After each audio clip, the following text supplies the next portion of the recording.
بسم اللہ الرحمن الرحیم، السلام علیکم۔ الحمدللہ اپنا قاعدہ جو ہے وہ ہم مکمل کر چکے ہیں۔ اس لیسن میں آپ کو 2-3 چیزیں بتاؤں گی، دین ہم اس کی ایکسرسائز دیکھیں گے، کچھ الفاظ دیکھیں گے، باقی پریکٹس آپ نے خود کرنی ہوگی انشاءاللہ۔ تو دیکھیے، جو ایک ہدایت لاسٹ میں آپ کو بتا دوں کہ ایک ورڈ ہے قرآن پاک میں مجریہا، ٹھیک ہے۔ اس کا تلفظ جو ہے اس طرح سے ہے کہ اردو لفظ کے قطرے کی را کی طرح ہے۔ بیسیکلی را نہیں پڑھیں گے، اس کو رے پڑھیں گے، مجریہا۔ اور مجریہا اس کو پڑھنا غلط ہوگا، یہاں پہ لکھا ہوا ہے۔ اس بات کو اور اس ورڈ کو آپ نے اچھی طرح سے یاد کرنا ہے۔ اور دوسری ہدایت یہ کہ سورۃ دہر میں جو پہلا قواریدہ ہے اس کا الف وقف میں پڑھا جائے گا، لیکن وصل میں نہیں پڑھا جائے گا۔ اب وقف کو آپ کو پتہ ہے کہ جب آپ نے رکنا ہوتا ہے تب آپ اس کو لمبا کریں گے، ٹھیک ہے۔ یہ جو یہ ورڈ لکھا ہوا ہے نا قواریدہ پہلا، یہ سورۃ دہر کا ہے۔ تو اس کا یہ ہے کہ جب آپ اس کو وقف کریں گے اس پہلے قواریدہ ورڈ پر، تب جو ہے وہ را پڑھا جائے گا وقف میں، وصل میں نہیں پڑھا جائے گا۔ وصل کا مطلب ہوتا ہے ملا کر پڑھنا۔ جب آپ ملا کر پڑھیں گے اسے، تب آپ جو ہے وہ الف نہیں پڑھیں گے، لیکن وقف میں پڑھا جائے گا۔ تو دیکھتے ہیں آگے ایکسرسائز کے کچھ الفاظ۔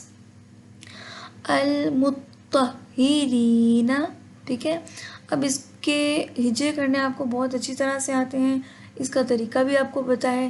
اس میں آپ کو یہ بھی نظر آ رہا ہے کہ جو ہے وہ یا مدہ ہے، یہاں پہ یا ساکن سے پہلے زیر آ رہی ہے، یہاں پہ شد ہے، ٹھیک ہے۔ فاعلین، اب یہاں پہ فاپ دیکھیں، کھڑا زبر ہے، ایک الف کے برابر لمبا ہوگا۔ لی ہے تو یہ یا مدہ ہے، ایک الف کے برابر ہوگا۔ اسی طرح تمام ورڈز پہ آپ نے غور کرنا ہے اچھی طرح، اور اس کو دیکھنا ہے کہ کون سا لفظ کتنا لمبا ہوگا اور اس میں کون سا قاعدہ یوز ہو رہا ہے۔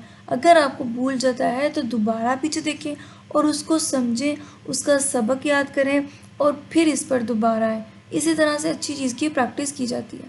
اسی طرح نیکسٹ ورڈز ہم کچھ دیکھتے ہیں۔ بیسیکلی سارے تو یہ پہلے اصولوں پہ، قاعدوں پہ ہی مبنی ہے، لیکن بس یہ ہے کہ تھوڑے سے ڈفرینٹ ہے اور آپ نے اس کی اچھی طرح سے پریکٹس کرنی ہے۔ ان کے مخارج آپ کو یاد ہیں، اس کو موٹا پڑھنا ہے، اس کو کہاں سے نکالنا ہے یہ بھی آپ کو اچھی طرح پتہ ہے، اور اس کے علاوہ آپ کو ہجے بھی کرنے آتے ہیں۔ بس یہ ہے کہ آپ اس کو اچھی طرح سے دیکھ لیں، یہ تھوڑے سے ڈیفیکلٹ ورڈز ہیں۔ دو آئین ہیں، اس آئین کو بھی پڑھنا ہے، اس کو بھی، ٹھیک ہے۔ اب کچھ نئے ورڈز ہیں وہ میں آپ کو بتا دیتی ہوں۔ ابھی دیکھیے، یہ ایک ورڈ ہے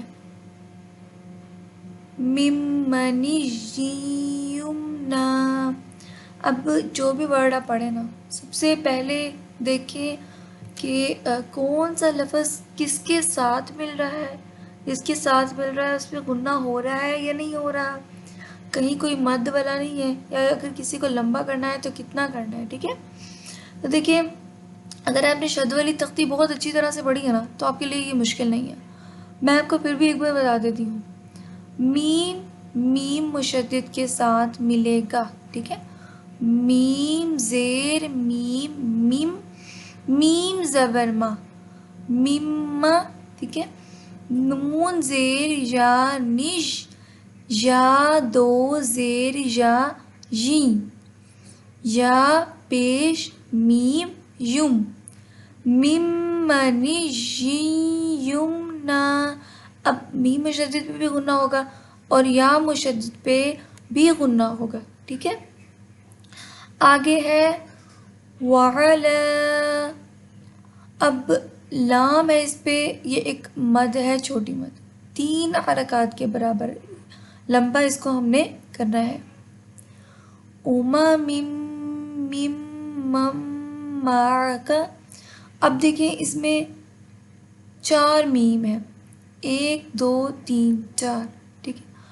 پہلے میم 2 زیر میم، میم، میم زیر میم، میم، میم زبر میم ما، ٹھیک ہے۔ میم مم۔ آپ نے اس بات کا خیال رکھنا ہے، پہلے آپ نے کون سا پڑھنا ہے،